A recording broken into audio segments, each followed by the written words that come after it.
Nggak usah saling membuli, nggak usah saling melaporkan, dan jangan membuli anak istrinya juga. Mereka salah apa? Nggak salah apa-apa.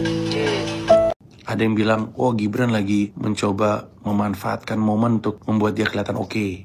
Ternyata Gibran keren, dia nggak marah-marah, dia nggak tersinggung gitu. Gagal kan lu menyinggung dia gitu. Padahal emang gue nggak pernah menyinggung. Kalau gue ngeliatnya nggak seperti itu. Yang mau gue sampaikan ke Wapres Gibran, bro, kalau kesel losin aja lah ya. Lo pendukung Anies Baswedan yang paling brengsek, los kan? Itu menurut keyakinan saya.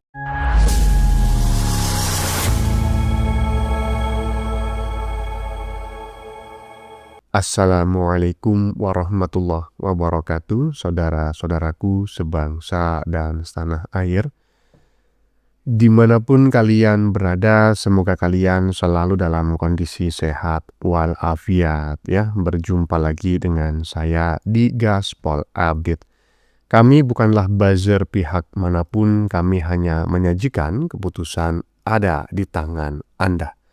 Teman-teman, ini ada video yang menurut saya cukup menarik ya, yakni tentang si komika tidak laku ya dan juga tidak lucu yang sampai sekarang masih tidak enak makan dan juga tidak enak tidur. Hai. Konon teman-teman ya, baru-baru ini dia bacot lagi dan berpesan kepada Gibran agar kalau kesel losin aja Bran, nggak usah direm. Hahaha. Iyalah. Maksudnya tuh dilosin aja nimpuk pale lo gitu. Moga saja teman-teman ya ini adalah video asli dan bukan hasil rekayasa AI, karena saat ini memang bagi diri saya secara pribadi ya sangat sulit sekali membedakan antara video asli dan video hasil rekayasa AI. Selain itu, si komika ini juga ngerespon ya podcast yang dilakukan oleh Gibran bersama komedian lain beberapa hari lalu. Hai, kasihan deh lu, ha? Mungkin di dalam hatinya ya, kok ndak podcast sama dia aja gitu ya kan? Dia loh yang nyenggol, kok malah orang lain yang dapat berkah.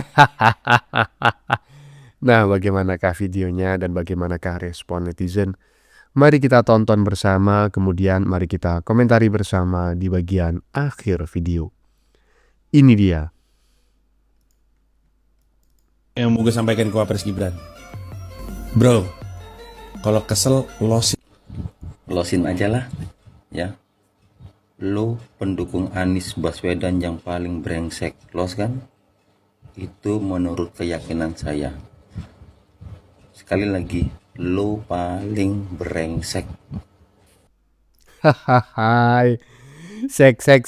Aduh, saya memohon maaf yang sebesar-besarnya. Saya disclaimer dulu ya. Jadi kata-kata netizen barusan, ada satu kata mutiara lah yang sekiranya itu tidak sesuai dengan etika, nilai, dan norma-norma yang berkembang di masyarakat ya. Tetapi sebetulnya saya sependapat dengan semua isi komentarnya. Cuma satu kata mutiara itu saja, ya kan?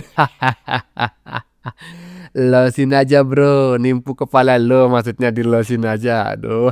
Nah, menurut teman-teman, video barusan yang direspon atau di stitch oleh netizen barusan itu video asli ataukah video hasil rekayasa AI? Coba teman-teman tulis di kolom komentar ya. Lanjut. Coki, Muslim, dan Gibran. Mereka framingnya tuh negatif, padahal menurut gua mereka framingnya positif. Ada yang bilang, oh Gibran lagi mencoba memanfaatkan momen untuk membuat dia kelihatan oke. Ada yang bilang, tuh kan Gibran ternyata bukan legowo, tapi ternyata Gibran keren, dia nggak marah-marah, dia nggak tersinggung gitu. Gagal kan lu menyinggung dia gitu. Padahal emang gue nggak pernah menyinggung. Saya bilang, wah Coki sama Muslim lagi kerja nih untuk memperbaiki namanya Gibran gitu-gitu kan. Kalau gue ngelihatnya nggak seperti itu. Gue ngelihatnya dasarnya adalah baik Coki maupun Muslim itu sama-sama tahu Gibran itu nggak tersinggung. Jadi kenapa yang lain tersinggung, itu poinnya. Nah, untuk membuktikan itu mereka ngonten. Yuk kita ngonten yuk untuk membuktikan bahwa Gibran tuh nggak apa-apa. Supaya apa? Supaya anak buahnya pada diem. Menurut keyakinan gue, dilihat dari kontennya Muslim kan ada konten yang monolog tuh. Muslim itu resah sama pendukungnya. Muslim bilang, lu ngapain marah-marah? Gibrannya aja santai. Gibran tuh santai. Lu kenapa marah-marah? Nah, marah-marahnya parah kan? Marah-marahnya nyerang anak gue. Kata mereka, makanya jangan nyerang anaknya Pak Jokowi, anak lu diserang. Tapi kan anaknya Pak Jokowi umurnya 30. Anak gue umurnya 14. Yang satu masih anak-anak, yang satu udah dewasa. Emang anak orang sih, tapi dewasa. Gue juga anak orang. Umur gue 46. Kan udah gak bisa dianggap anak-anak. Nah, menurut gue, Coki sama Muslim mau membuat fansnya Gibran ini diem. Karena mereka gak setuju sama fansnya Gibran yang marah-marah atas sama Gibran. Di cross check ke Gibran, ternyata Gibran santai. Ada dia bilang, yuk kita bikin konten, yuk kita kasih tahu Indonesia bahwa Wapres kita tuh santai aja. Dia malah udah pernah nerima yang lebih parah. Bahkan gue gue buktiin, gue ngomongin dia ngantuk di depan dia, dan dia santai.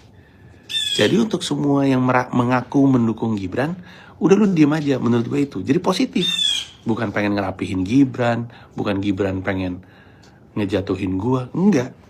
Malah tiga-tiganya ini lagi mau nolong gue. Mereka pengen bilang, tolong dong berhenti nyerang Panji, nyerang Mila, dan nyerang anak-anaknya. Karena anaknya Panji, anak-anak. Anaknya Pak Jokowi, manusia dewasa.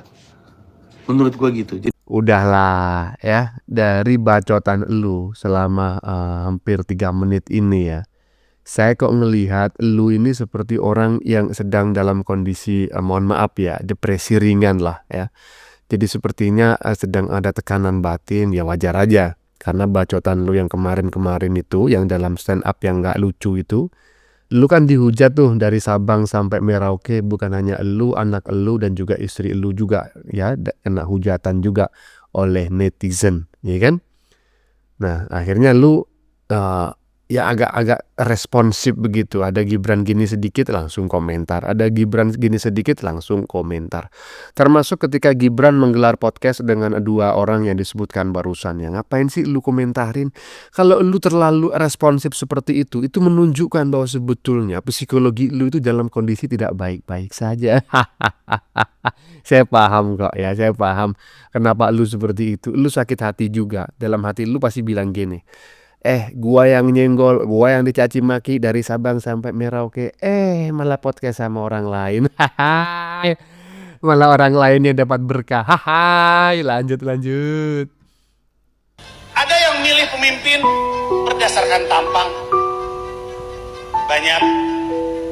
Ganjar ganteng ya. Anies manis ya.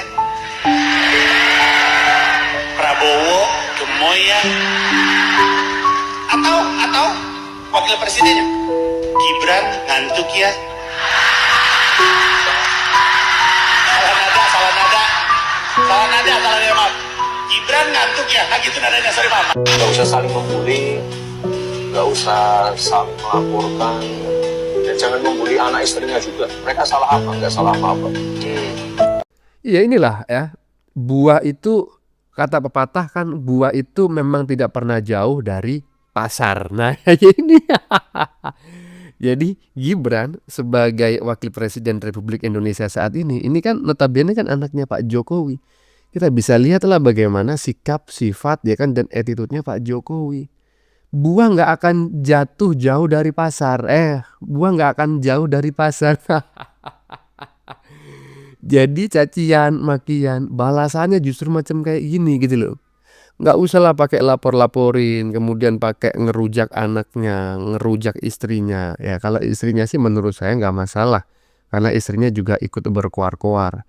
Yang tidak layak dihujat itu adalah anaknya si siapa namanya itu, si komika yang tidak lucu tersebut ya, yang kalau saya lihat ini kayaknya seperti Marcel Widianto.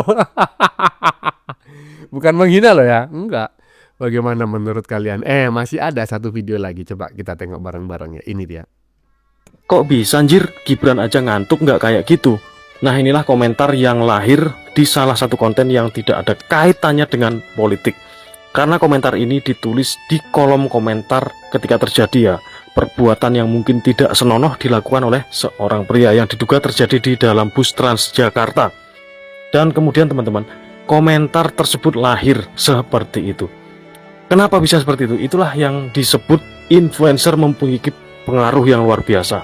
Influencer bisa mempengaruhi pikiran orang.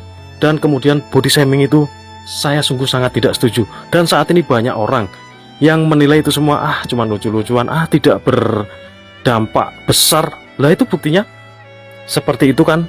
Diawali oleh Panji Pragiwaksono yang mengkritik katanya, tetapi faktanya bukan mengkritik. Itu lebih kepada penghinaan fisik seseorang yang akibatnya panjang. Jadi berhati-hatilah ya para komika, para kritikus, gunakanlah etika selalu. Gunakan etika selalu ketika menyampaikan kritikan, karena kalian adalah orang-orang yang sudah laku di dunia industri entertain. Terima kasih, salam logika selalu, salam beretika selalu, dan ke depan mudah-mudahan etika selalu dijaga oleh para komika. Ya, inilah ya yang disampaikan oleh netizen barusan, bahwa influencer itu ya memang bisa mempengaruhi ya opini publik ya, bukan hanya influencer aja, tokoh agama dan lain sebagainya. Makanya kita tidak heran dalam berbagai pesta demokrasi yang namanya itu guru ngaji, ya kiai dan lain sebagainya, itu sering sekali disowani oleh calon-calon pejabat tersebut, karena mereka tahu tokoh masyarakat ya, kemudian juga tokoh agama itu bisa mempengaruhi opini publik, termasuk influencer ya. Jadi memang seperti yang disampaikan oleh banyak netizen, bacotan-bacotan yang secara etika, nilai-nilai moral dan norma-norma yang berkembang di masyarakat itu bertentangan, itu harus segera ditindak. Karena kalau tidak ditindak ya jadinya seperti yang barusan kita saksikan ini. Bukan hanya kebaikan yang bisa menular ya, keburukan juga bisa menular ya. Jadi kalau terus dinormalisasi ya perbuatan-perbuatan seperti ini ya, saya tidak menutup kemungkinan 5-10 tahun yang akan datang ya, Indonesia sebagai sebagai negara dengan budaya ketimuran itu bisa berubah menjadi negara yang isinya cuma caci maki aja, dan itu menjadi normal karena sudah lama dinormalisasi, dan itu yang sangat tidak saya harapkan. Bagaimana menurut kalian? Keputusan ada di tangan Anda. Silakan tulis pendapat Anda di kolom komentar. Baik Anda yang setuju maupun yang tidak setuju dengan isi konten ini. Sebelumnya saya memohon maaf ya jika dalam penyajian konten ini ada kata-kata yang menyinggung, kurang tepat penggunaannya, atau ada data yang dianggap keliru atau salah. Saya memohon maaf yang sebesar-besarnya. Kita jumpa lagi di lain video. Salam NKRI.